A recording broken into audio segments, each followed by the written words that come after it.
Let's talk about China and population. First, I'm going to show you charts which indicate where the world is today. Then we're going to start talking about how China is approaching the population issue. So here we have a chart, and what it shows is that in 1972, we were just under 4 billion people.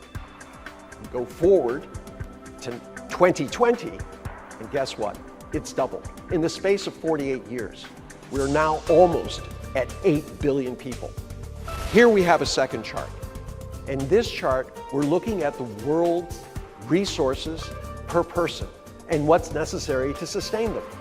The resources per person was outstripped just shortly before 2000. Look where all the lines congregate. At that point, it is unsustainable.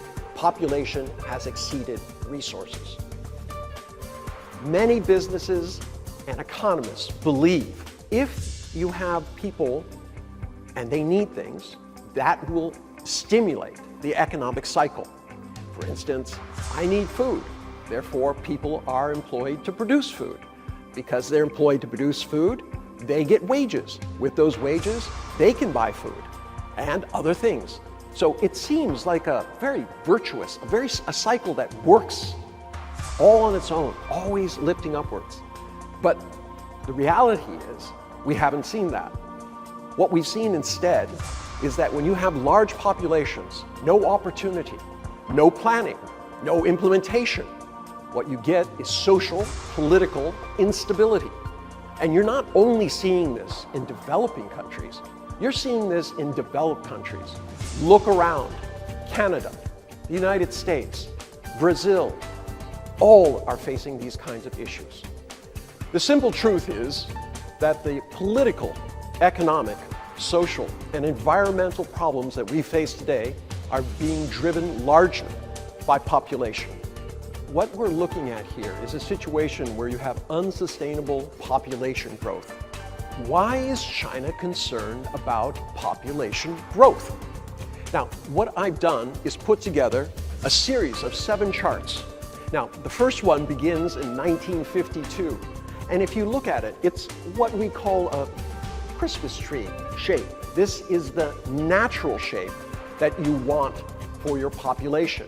Very smooth, it starts out. There is, of course, some mortality, but it's very, very smooth going up to the top where, of course, there's a limit on human life. When you start looking at the rest of these charts, as we go through them, you'll see that there have been distortions. I mean, this kind of Christmas tree things where you have branches going out. This means that the population was changed. Why? China had to do this. All of the things that China has achieved in terms of making its people more prosperous, giving them opportunities, creating the society and the economy that you see today was based on some very, very painful, hard sacrifices where people only had one child. So, going back again, what is China trying to do? Well, it's trying to smooth out, right, these branches that had happened before. They want to get back to a natural population, which means that generations support each other, that you don't have a small group of people trying to literally support a very large upper body, kind of a pyramid reversed.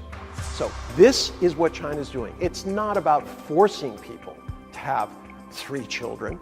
It is about allowing people to have 3 children because if they want it, it is permissible, and this is what China is looking for, giving people the opportunity to do something which is good for society, but not forcing.